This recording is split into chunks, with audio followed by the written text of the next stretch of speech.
जय हिंद दोस्तों। RRB JE 2026 का एग्ज़ाम फरवरी के अंदर हुआ है। आज की क्लास में हम लोग महत्वपूर्ण प्रश्नों को करने वाले हैं। 19/2/2026 यानी कि 19 फरवरी वाले पेपर के शिफ्ट 1 के सवालों को करने वाले हैं। बहुत महत्वपूर्ण सवाल हैं। स्मार्ट तरीके आपको बताए जाएंगे, स्मार्ट अप्रोच आपको बताए जाएंगे सवालों को सॉल्व करने का। इसलिए क्लास में शुरू से अंत तक बने रहिएगा। आगे आने वाले रेलवे के एग्ज़ाम के लिए बहुत ही ज़्यादा महत्वपूर्ण प्रश्न होने वाले हैं। पहला प्रश्न सिंपल सा है, प्रॉफिट एंड लॉस का है। 100 सेब 1240 रुपये प्रति 100 की दर से खरीदे गए। 100 सेब खरीदा जा रहा है और यहाँ पर 100 सेब का जो कीमत है वो कितना है, यहाँ पे 1240 रुपये। ठीक है, उन्हें 935 रुपये के प्रॉफिट में बेच दिया गया। सेब का प्रति दर्जन विक्रय मूल्य यानी कि एक दर्जन का सेलिंग प्राइस हमें बताना है। ठीक है, कॉस्ट प्राइस प्लस प्रॉफिट मिलाकर सेलिंग प्राइस बनता है, ये सभी आप लोग जानते हैं। पहले यहाँ पर देखते हैं 100 सेब के बारे में, है ना। तो 100 सेब खरीदा कितने में गया, यहाँ पे 1240 रुपये में। ये 100 सेब का यहाँ पर कॉस्ट प्राइस है। इसमें हम लोग उन्हें का मतलब 100 सेब को ही 935 के प्रॉफिट में बेचा गया। तो 935 का प्रॉफिट हो गया, ये बन गया 100 सेब का सेलिंग प्राइस। ठीक है, ये कितने का सेलिंग प्राइस है, 100 सेब का सेलिंग प्राइस है। हमें सिर्फ 12 सेब का चाहिए, यानी कि एक दर्जन का, क्योंकि एक दर्जन में 12 एप्पल होते हैं, है ना। तो अब ये बताइए कि अगर 100 सेब का इतना है तो एक सेब का कितना होगा, डिवाइड बाई 100 कर लेंगे हम लोग। और 12 सेब का चाहिए तो चूंकि ये एक सेब का सेलिंग प्राइस है तो 12 सेब का कितना होगा, मल्टीप्लाई यहाँ पर 12 हो जाएगा। अब सिंपली इसको सॉल्व कर लीजिए, और तो कुछ है नहीं इसमें, है ना। देखिए क्या होगा, जोड़ेंगे ऊपर तो 12 9 21, 40 और 35 75 हो जाएगा। तो ऊपर हो गया आपका 2175, है ना, 2175, और मल्टीप्लाई में कितना है यहाँ पर 12 के बराबर है। एक काम और कर सकते हैं हम लोग, डिवाइड बाई तो 100 होगा ही होगा, है ना। और इस 12 में 3 छुपा हुआ है दोस्तों, है ना। 12 में 3 छुपा हुआ है, तो क्या 3 का मल्टीपल कोई यहाँ पर देखिए, अगर 3 का मल्टीपल आपको मिल गया तो वही आपका आंसर होगा, है ना। तो देखिए पहले ऑप्शन को, 7 2 9 1 10, 10 आपका 3 से नहीं कटता, ये ऑप्शन नहीं हो सकता। 6 2 8, 8 और 1 9, ये 3 से कट जाता है, ये हो सकता है। आगे चेक करिए, 5 2 7 6 13, 13 का मतलब ये भी आपका 3 से नहीं कटेगा, तो ये भी ऑप्शन आपका नहीं होगा। इसको देखिए, 6 2 8, 8 6 14, 14 आपका 3 से नहीं कटता है, मतलब ये ऑप्शन भी आपका नहीं होगा। सिर्फ एक ही ऑप्शन है 3 से कटने वाला, डिविजिबिलिटी रूल से ये हमारा बन गया। तो B option is the correct answer. अब इसको मल्टीप्लाई करेंगे, है ना, डिवाइड बाई 100 करेंगे तो 261 के बराबर आ गया। लेकिन हमें तो सीखना है स्मार्ट तरीके, जो कि यहाँ पर लग गया। ठीक है, और इसको वैसे भी आप लोग निकाल सकते थे कि भाई 12 है, 12 का चाहिए हमें, तो 12 से मल्टीप्लाई होना ही होना है। 12 में 3 छुपा हुआ है और 3 नीचे कहीं कट भी नहीं सकता, इसलिए 3 से मल्टीप्लाई होकर आना ही आना हमारा आंसर है। तो देख लीजिए कौन किस में 3 से मल्टीप्लाई हो रखा है, समझ में आ गया। आगे चलिए, दूसरा सवाल यहाँ पर देखिएगा। 36 किलोमीटर की दूरी तय करते समय एक आदमी ने देखा कि 2 घंटे 5 मिनट साइकिल चलाने के बाद उसने जो दूरी तय की थी वह शेष दूरी का 6/7 था। सारा खेल इसी 6/7 में छुपा हुआ है। पहले समझिएगा इस 6/7 का मीनिंग क्या है ना, क्योंकि फ्रैक्शन में चीज़ों को समझना थोड़ा सा मुश्किल होता है, लेकिन बहुत आसानी से आपको समझाएंगे। देखिए, कह रहा है कि उसने जो भी दूरी तय की थी वो ये वाला है, यानी कि 6 यूनिट दूरी। ठीक, शेष दूरी का जिसका बोला जाता है वो वैल्यू नीचे रहती है, तो शेष दूरी 7 है, ये नीचे है, ये आपकी रिमेनिंग डिस्टेंस है। क्लियर हो गई बात यहाँ से, यानी वो 6 यूनिट चल चुका है और बचाया कितना है, अभी 7 यूनिट बचा हुआ है। यानी कि हम यहाँ से कह सकते हैं कि 6 चला और अभी 7 बचा हुआ है, यानी कि टोटल कितना होगा, 6 और 7 13 यूनिट दूरी हो गई। ये 13 यूनिट दूरी टोटल है। क्लियर हो गई। और एक्चुअल में टोटल दूरी कितनी है, 36 किलोमीटर है ना। तो अब हमें टाइम देखना है कि कौन सा टाइम दिया है। ये इतने घंटे में चली गई दूरी है ना। इतने घंटे में वो दूरी तय किया जो चला जा चुका है। तो 2 घंटे 5 मिनट हमें स्पीड चाहिए, तो स्पीड और क्या होता है, डिस्टेंस और टाइम का रिलेशन होता है। तो स्पीड इक्वल टू क्या होता है, डिस्टेंस अपॉन टाइम। हमें डिस्टेंस निकालना है, कौन सा डिस्टेंस, जो इस समय में चला गया है। तो बताइए कितने यूनिट चला गया है, 6 यूनिट चला गया है। टोटल कितने में से, 13 यूनिट में से, तो 6/13 हिस्सा टोटल दूरी का चला जा चुका है। टोटल दूरी है कितनी यहाँ पर, 36 है। ठीक है, ये हो गया। तो इतनी दूरी चली जा चुकी है, इसको थोड़ा मल्टीप्लाई करेंगे तो 36 × 6 कितना होगा, 216, है ना। तो ये हो जाएगा 216 और डिवाइड बाई यहाँ पर 13। ये इतना डिस्टेंस चला जा चुका है कितने मिनट में, कितने घंटे में, यहाँ पर इस टाइम में 2 घंटे 5 मिनट। अब हमें डिस्टेंस चाहिए किलोमीटर पर आवर में, तो इसको हमें प्योर घंटे में बदलना पड़ेगा। 2 घंटा 5 मिनट है, तो 2 घंटा प्लस 5 मिनट का मतलब क्या हुआ, 5/60 कर लेंगे तो ये बन जाएगा हमारा क्या, घंटे में। इसको थोड़ा डिवाइड करेंगे, 5 से ये 12 बार में कट जाएगा तो कितना होगा, 12 दूना 24, 24 एक 25, 25/12 हो जाएगा। तो ये आ गया हमारे पास 25 और डिवाइड बाई यहाँ पर 12, ये टाइम आया है। तो डिवाइड बाई हम लोग टाइम कर लेंगे, डिस्टेंस है, ये डिवाइड बाई टाइम कर लेंगे। टाइम मतलब कि 25/12 यहाँ पर 12 हो जाएगा, है ना। थोड़ा इसको सॉल्व करिए तो ये होगा, कैलकुलेशन है इस सवाल में थोड़ा सा, क्योंकि अप्रॉक्सीमेट वैल्यू पूछा गया है तो ना तो यूनिट डिजिट लगा सकते हैं ना ही डिजिटल सम लगा सकते हैं, कुछ नहीं लगा सकते हैं ना। और वैल्यू इतनी पास पास है कि अप्रॉक्सीमेशन भी नहीं लगा सकते हैं यहाँ पे, इसलिए आपको पूरा कैलकुलेट करना ही पड़ेगा। चलिए देखते हैं, ये कितना हो जाएगा, डिवाइड बाई 13 है ना, और ये ऊपर चला जाएगा तो उल्टा हो जाएगा, मतलब 12 और डिवाइड बाई यहाँ पर 25 हो जाएगा। एक काम करते हैं, इसको हम लोग 100 बना सकते हैं कि नहीं, बिल्कुल बनाया जा सकता है, क्योंकि ऊपर नीचे सब कुछ नहीं कट रहा है तो 100 बना लिया जाए। 100 बनाने के लिए क्या करना पड़ेगा, ऊपर और नीचे 4 से मल्टीप्लाई कर देंगे तो ये बन जाएगा नीचे 1300, है ना। इससे फ़ायदा क्या होगा, 100 से काटना आसान होता है, बस डेसिमल लगा दीजिए और कुछ नहीं। अब देखिए मल्टीप्लाई करेंगे तो पहले 216 को 4 से मल्टीप्लाई करिए, तो 200 का 4 गुना 800, 16 का 4 गुना 64, 864 हो गया, है ना, 864 हो गया। मल्टीप्लाई यहाँ पर 12 है, इसको अभी और मल्टीप्लाई करिए तो कितना होगा, 12 चौक 48 बचा 4 और 12 छंग 72, 72 और 4 76, बचा आपका 7, 12 अट्ठे 96, 96 और 7 103 हो जाएगा। तो यहाँ पे आ गया 103 और डिवाइड बाई ये 100 था, और 100 से जब डिवाइड करेंगे तो यहाँ पे आपका पॉइंट लग जाएगा, है ना। 100 से जब डिवाइड करेंगे हम लोग तो यहाँ पे आपका पॉइंट लग जाएगा। अब क्या करना है देख लीजिए, डिवाइड बाई अभी 13 बचा हुआ है तो डिवाइड बाई 13 कर लेंगे। अब अप्रॉक्सीमेशन लगा लीजिए, देखिए ये लगभग आपका 104 है ना, एकदम देख लीजिए 103.68 है तो इसको 104 लिखा जा सकता है, और डिवाइड बाई यहाँ पर 3 कर लेंगे तो 104, सॉरी 3 नहीं 13 है ये, तो 13 अट्ठे 104 होता है कि नहीं, मतलब 8 बार में कट गया तो इसका आंसर क्या आ जाएगा, 8 के बराबर ऑप्शन नंबर सी होगा। क्लियर हो गई बात, अच्छा प्रश्न था, उम्मीद करते हैं क्लियर हो गया होगा। आगे चलते हैं नेक्स्ट पे। ये वाला टाइप तो हर एक एग्जाम में देखने को मिलता है, एम्पिरिकल फार्मूला पर बेस्ड सवाल है ये। बोला गया निश्चित आंकड़े का बहुलक यानी मॉड और माध्यक यानी कि मीडियन क्रमशः आपको दिया गया है 24 और 18, उस आंकड़े का मीन क्या होगा। फार्मूला क्या होता है दोस्तों, फार्मूला याद रखिएगा, बिना फार्मूले के ये सवाल नहीं बनने वाले हैं, ठीक है, आप लोग परेशान हो जाएंगे। मॉड इक्वल टू होता है 3 इंटू मीडियन, 3 इंटू मीडियन और माइनस 2 इंटू मीन होता है, ठीक है, ये फार्मूला है। इस फार्मूले को याद रखेंगे तो ये इस टाइप के सवाल बन जाएंगे। चलिए सारी वैल्यू रख दीजिए, मॉड कितना है यहाँ पर 24, तो ये हो गया आपका 24, है ना, is equal to 3 into median, तो 3 इंटू मीडियन कितना है यहाँ पे 18 है ना, तो इसको डायरेक्ट करिए, इसको 18 रखें तो 18 3 ये हो जाएगा 54, ठीक, माइनस 2 इंटू यहाँ पर मीन हो जाएगा, 2 इंटू मीन इधर आ जाएगा तो ये हो जाएगा 2 इंटू मीन पॉजिटिव में 54 माइनस 24 यानी कि 30 हो जाएगा। तो m की वैल्यू कितनी आ गई यहाँ से, यानी कि मीडियन की वैल्यू 15 के बराबर आ गई, ठीक। फार्मूला पता होता तो सिंपली बन जाता 15 इज द करेक्ट आंसर। आगे बढ़िए नेक्स्ट पे। मेंसुरेशन का बड़ा खतरनाक सवाल इसमें देखने को मिला है। कह रहा है एक खिलौना निर्माता मूल रूप से 3 सेंटीमीटर आधार त्रिज्या यानी कि रेडियस कितनी है 3 सेंटीमीटर और हाइट यहाँ पर 7 सेंटीमीटर ऊंचाई वाला एक शंकु के आकार का खिलौना बनाता है, ठीक। ग्राहकों की मांग के कारण अब एक ऐसा खिलौना बनाना चाहता है जिसका आयतन मूल खिलौने के आयतन का 75% हो, जबकि आधार त्रिज्या पहले जैसी है।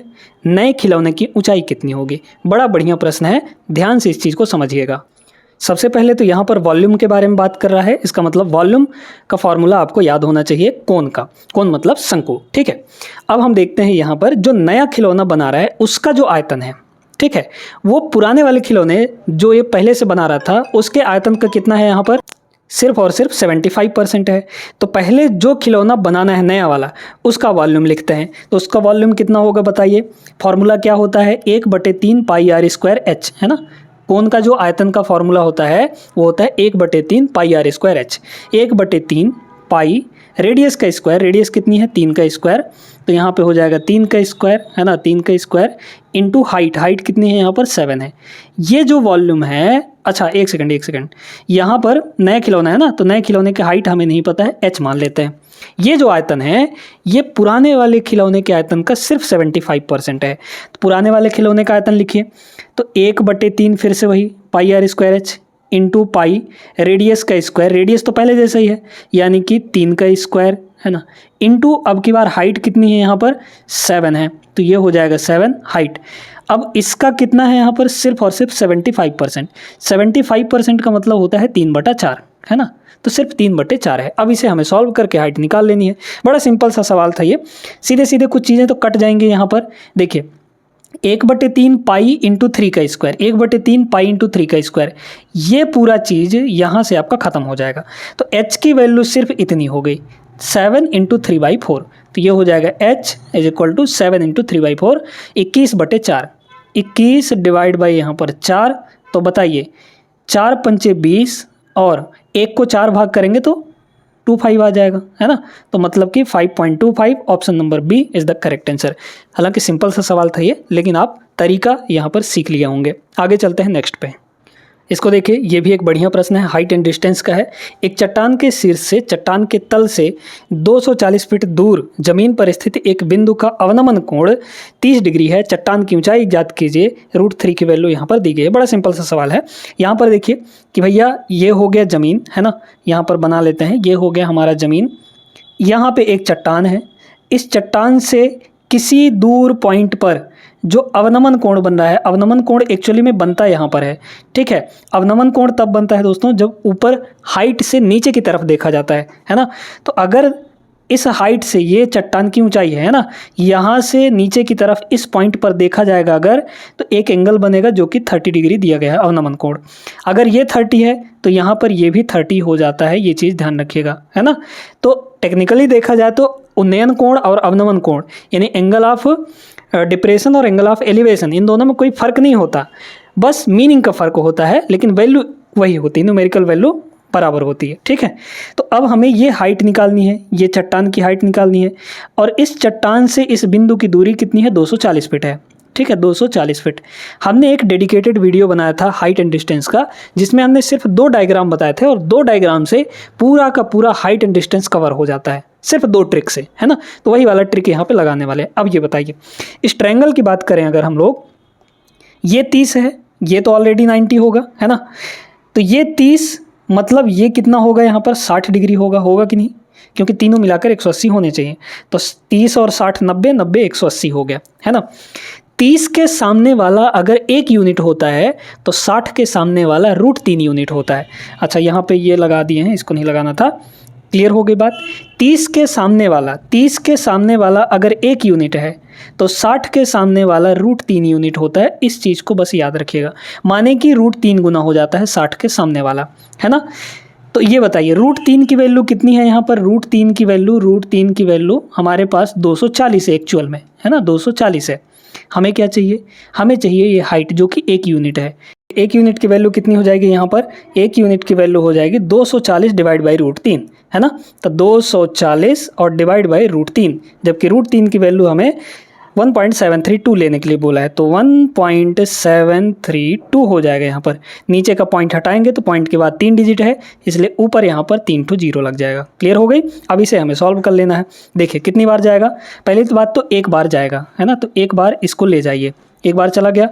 1732 से कम 1732 पूरा काटना ही पड़ेगा दोस्तों, है ना, या फिर 2 से भी काट सकते हैं, यहाँ पर 4 से भी काट सकते हैं। पहले इसको थोड़ा हम लोग छोटा कर लेते हैं ना, छोटा करेंगे अगर तो यहाँ पर छोटा करिए, 4 से काटिए, 4 से इसको काटेंगे तो 4 छक्के 24 और यहाँ पर 4 0 लग जाएगा, माने कि 60,000। इसको 4 से काटिए तो 4 चौके 16, बचा यहाँ पर कितना 1, तो 4 तियाँ 12, फिर बचा 1 तो 4 तियाँ 12 हो जाएगा। अब तो नहीं कटेगा। अब इसको डिवाइड करिए तो 433 से कम 433, फिर 600 में 433 घटा लीजिए, तो 600 में 400 घटाएंगे आ जाएगा 200, और 33 और घटाएंगे तो ये आपका आ जाएगा 67, है ना, तो 167 आ गया। अब 167 और 0, 167 और 0 यहाँ पे, ठीक है, 167 और 0 यहाँ पर, मतलब कितनी बार चला जाएगा यहाँ पर, 4 चौके 16, मतलब 3 बार तो जाएगा ही जाएगा, है ना, 3 बार यहाँ पर चला जाएगा। और 3 बार जब यहाँ पर जाएगा, भाई देखिए ना, 1670 है डिवाइड बाई 433 है, तो कितना बार जाएगा, 4 तियाँ 12 और 30 तियाँ 90, है ना, तो आपका 1290 हो गया। तो 1290 समथिंग 0 बार तो कटेगा नहीं, मतलब 1 और 3 तो आएगा। तो 1 और 3 में ये नहीं आ रहा है, ये नहीं आ रहा है, ये आ रहा है और ये आ रहा है 1 और 3 में, लेकिन ये होगा नहीं क्योंकि उसके बाद 0 फिर आएगा नहीं, कट नहीं रहा है पूरी तरीके से, यानी कि यही आपका ऑप्शन हो जाएगा। ठीक है, तो पूरा नहीं डिवाइड करना, बस हमने अंदाज़ा लगा लिया कि ये आंसर होगा। ज्योमेट्री का बहुत बेहतरीन सवाल है ये। मान लीजिए कि सी ओ केंद्र वाला एक वृत्त है। ठीक है, तो यहाँ पर एक हम लोग सर्किल बना लेते हैं। सबसे पहले सर्किल बन जा भाई, यहाँ पर सर्किल बन गया। ठीक है, इसका जो सेंटर है वो क्या है, ओ है। तो यहाँ पर हम लोग सेंटर ले लेते हैं ओ। अब इसमें क्या बोला जा रहा है, यहाँ पर ये सेंटर ओ बना लीजिए, है ना।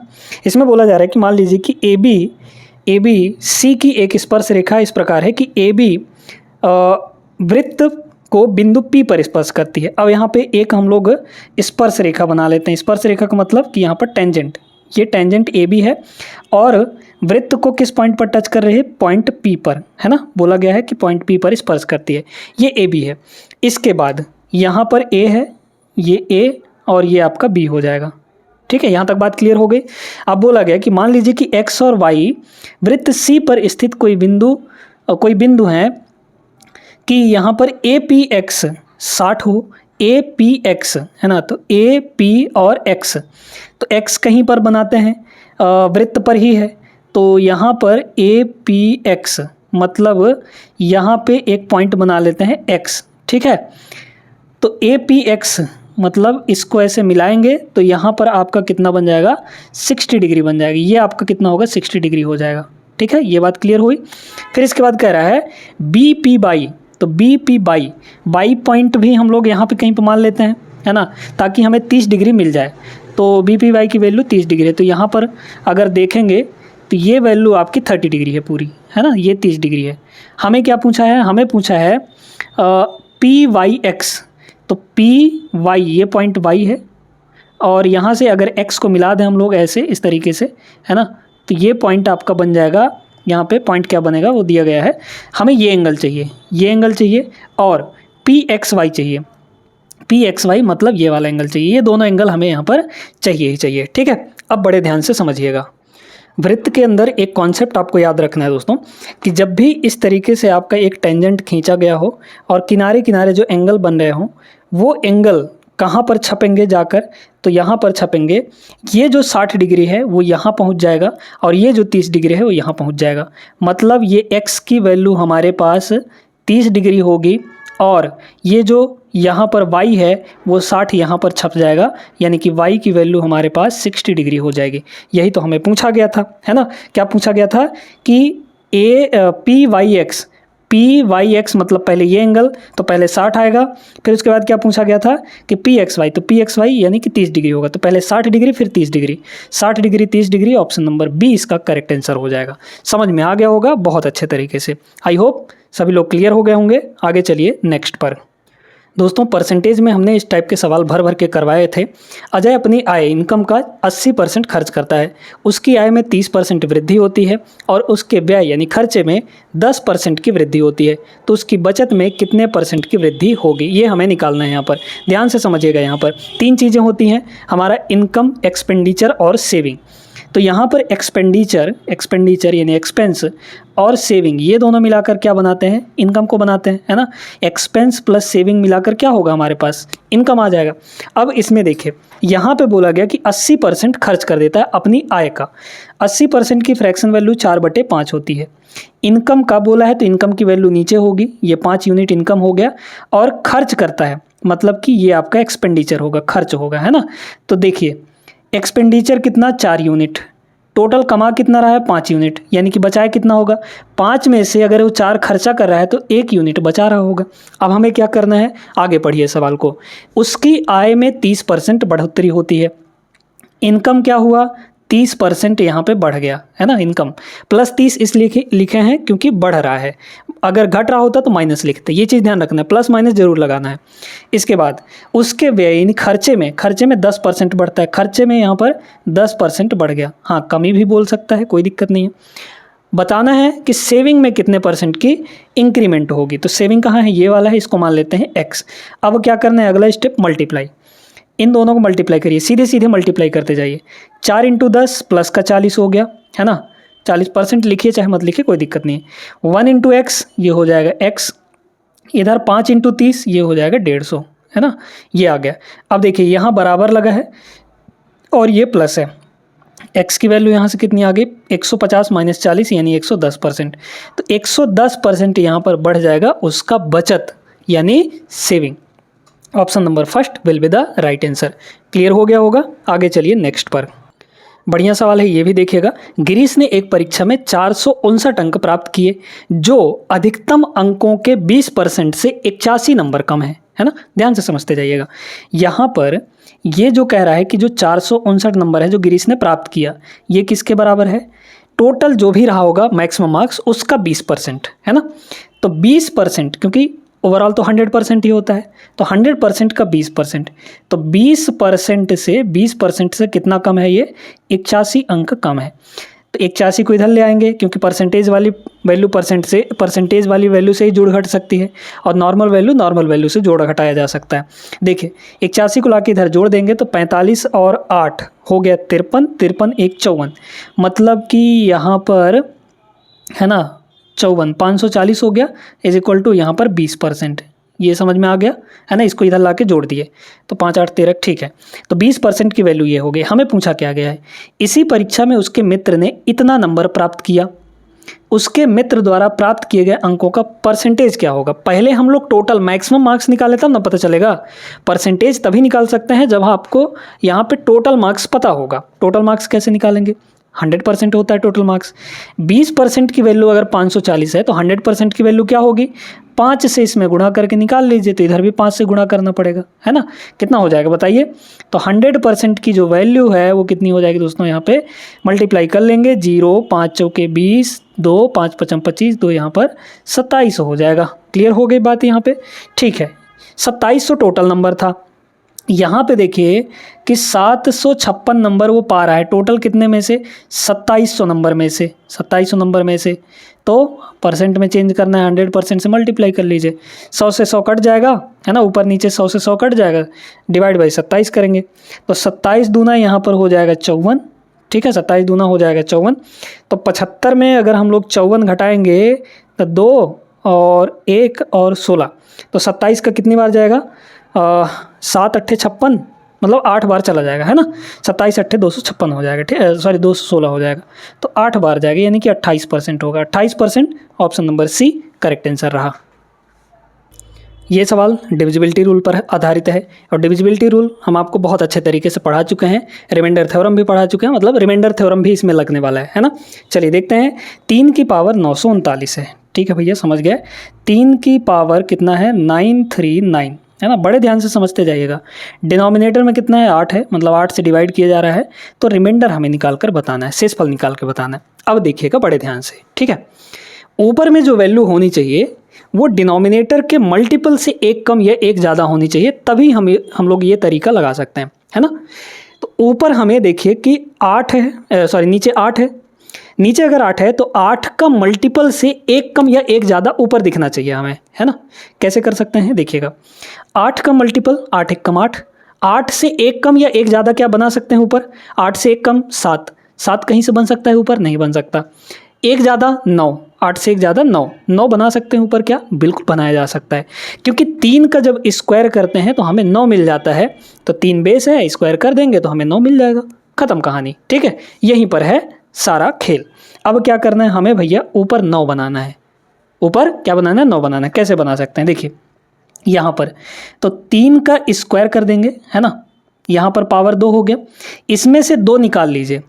अगर इसमें से 2 निकालेंगे तो 939 में अगर 2 निकाल लेंगे, मतलब 2 अलग कर लेंगे, तो डिवाइड बाई 2 करना पड़ेगा हमें, है ना। तो देखिए 2 चौके 8, बचा 1, तो 2 छक्के 12, फिर बचा 1, तो 2 9 18, यानी 1 अभी बच जाएगा, ठीक है।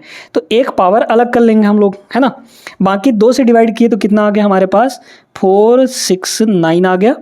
और मल्टीप्लाई में एक ठो पावर यहाँ पर अलग कर लीजिए, क्योंकि 1 बचा हुआ था ना, पूरा डिवाइड नहीं होता, 1 अलग कर लेंगे। अब इसको देखिए बड़े गौर से, इन दोनों को मल्टीप्लाई करेंगे तो 938 तक यहाँ तक हो गया, और 1 पावर ये, क्योंकि बेस जब सेम होता है तो पावर ऐड हो जाते हैं मल्टीप्लाई में, यानी ये टोटल 939 को हमने इस तरीके से अलग अलग कर लिया, है ना। डिनोमिनेटर में कितना है 8 है, यहाँ पर 8 से डिवाइड कर लीजिए, ये बन जाएगा आपका 9 दोस्तों। 3 का स्क्वायर कितना होता है 9 होता है। अब 9 को 8 से डिवाइड करिए, बेस को ही डिवाइड करना होता है, पावर को नहीं डिवाइड करते हैं ना। 9 को 8 से डिवाइड करिए तो 8 एक कम 8 बचा कितना 1, हमें सिर्फ रिमाइंडर लिखना है, रिमाइंडर से मतलब है। तो 9 को 8 से डिवाइड करने पे रिमाइंडर आएगा 1, और इसकी पावर है कितनी अभी यहाँ पर, पावर को नहीं छोड़ना है, 669 मल्टीप्लाई, तो यहाँ 3 है, 3 को 8 से डिवाइड करिए, 3 की पावर 1 कितना होगा 3 होगा। 3 को 8 से डिवाइड करेंगे, चूँकि 3 छोटा है 8 से, इसका मतलब रिमाइंडर 3 ही आएगा, तो यहाँ पर हो गया 3, और अभी डिनोमिनेटर वाली वैल्यू को नहीं छोड़ना है तो 8 रहेगा। 1 की पावर कुछ भी करिए 1 ही आता है, तो ये पूरा हो गया 1 इंटू 3, यानी कि ऊपर हो जाएगा 3, तो 3 एक कम 3 डिवाइड बाई 8। अब बताइए इसका रिमाइंडर क्या होगा, 3 होगा, है ना, क्योंकि 8 से ये वैल्यू छोटी है तो यही आपका रिमाइंडर आ जाएगा। क्लियर, तो reminder 3 option number first is the correct answer. उम्मीद करते हैं समझ आ गया होगा सभी लोगों को अच्छे तरीके से। क्वाड्रेटिक इक्वेशन का क्वेश्चन है दोस्तों, यदि द्विघात समीकरण क्या होगा, वह द्विघात समीकरण क्या होगा जिसके रूट्स 1/√2 और 1/√2 मतलब इक्वल रूट्स हैं। ठीक है, तो इक्वल रूट्स हैं तो काहे बार बार करेंगे, है ना। माने x की जो वैल्यू है, x की वैल्यू यहाँ पर, रूट्स का मतलब क्या हुआ, x का वैल्यू यहाँ पर 1/√2 के बराबर है, और ये दोनों वैल्यू सेम है। जब दोनों वैल्यू सेम है तो क्या करेंगे हम लोग, यहाँ पे इसको इधर ले आइए, मल्टीप्लाई कर लीजिए, है ना। तो ये हो जाएगा √2x, ये होगा √2 इंटू एक्स, और यहाँ 1 बचा, इधर लाएंगे तो -1 हो जाएगा, इज इक्वल टू यहाँ पर 0। ठीक है, अब ये बताइए कि हमारे पास x की वैल्यू दोनों सेम है, इसका मतलब ये 2 बार रहा होगा, 2 बार इज इक्वल टू 0 करेंगे इसको, है ना, और 2 बार इक्वल टू 0 का मतलब क्या हुआ, स्क्वायर कर देंगे। ठीक है, तो यहाँ से निकल जाएगा। अब इसको स्क्वायर कर लेंगे, स्क्वायर करेंगे कितना होगा, a² + b² + 2ab, sorry -2ab हो जाएगा। तो a का स्क्वायर करिए, इस √2x का स्क्वायर करेंगे तो √2 का स्क्वायर 2 होगा, x का स्क्वायर x² हो जाएगा तो a² हो गया, -2ab, तो 2 a का मतलब √2 इंटू b का मतलब 1, तो 1 से मल्टीप्लाई करेंगे कोई फर्क नहीं पड़ेगा, है ना, और x आ जाएगा, ये भी तो रहेगा, प्लस b का स्क्वायर यानी 1 का स्क्वायर, तो +1 आ जाएगा, इक्वल टू यहाँ पर 0। क्या बना हमारे पास क्वाड्रेटिक इक्वेशन, 2x² - 2 √2x + 1, मतलब ऑप्शन नंबर फर्स्ट होगा। क्लियर है, आगे चलिए नेक्स्ट पर, इसको देखते हैं। 10 के प्रथम 18 धनात्मक गुणजों का औसत, यानी कि 18 मल्टीपल्स का यहाँ पर एवरेज निकालना है। बड़ा सिंपल सा क्वेश्चन होता है इस टाइप के सवालों को लगाना। 10 के प्रथम 18 गुणज, अच्छा 10 का मल्टीपल देखना है, तो 10 का पहला मल्टीपल क्या होगा, 10 एक कम 10 हो जाएगा, है ना, 10 का पहला मल्टीपल, और टोटल हमें 18 मल्टीपल चाहिए और सबका एवरेज निकालना है, तो क्या हम ऐसे लिखते रहेंगे, क्या नहीं लिखेंगे। दूसरा मल्टीपल क्या होगा, 10 दूना 20 होगा। तीसरा मल्टीपल क्या होगा, 10 तियां 30 होगा। इसी तरीके से जो 18वां मल्टीपल होगा वो 10 × 18 होगा, तो 10 × 18 करेंगे कितना हो जाएगा, 180 हो जाएगा, यानी कि 18वां मल्टीपल हमारा 180 होगा। अब अगर दोस्तों ये सीरीज़ एक AP बन रहा है, मतलब अरिथमेटिक प्रोग्रेशन, कैसे देखिए 10-10 का गैप है कि सभी में नहीं, है ना, तो कॉमन डिफरेंस अगर सेम है तो वो एक AP कहलाता है, और AP का एवरेज निकालना बहुत ही आसान होता है। AP का जो एवरेज है, इसका फॉर्मूला याद रखिएगा, AP का जो एवरेज है ये होता है first term plus last term divide by 2, बस यही आपका एवरेज का फॉर्मूला होता है ना। अगर एक AP आपके सामने दिख रहा है तो, अरिथमेटिक प्रोग्रेशन दिख रहा है तो, समांतर श्रेणी दिख रहा है तो, A का मतलब फर्स्ट टर्म यानी कि 10 प्लस लास्ट वाला टर्म 180 डिवाइड बाई यहाँ पर 2 कर देंगे, है ना, तो 180 का आधा 90 और इसका आधा 5, तो ये आ जाएगा सीधे सीधे 95 option number C will be the right answer. उम्मीद करते हैं क्लियर हो गया होगा। 12 प्रश्न हमने किए हैं और इस शिफ्ट के जो और 18 प्रश्न बच गए हैं, क्योंकि टोटल यहाँ पे 30 क्वेश्चन पूछे जाते हैं, उन 18 क्वेश्चन को हम लोग जो बचे हुए हैं अगले क्लास में करने वाले हैं।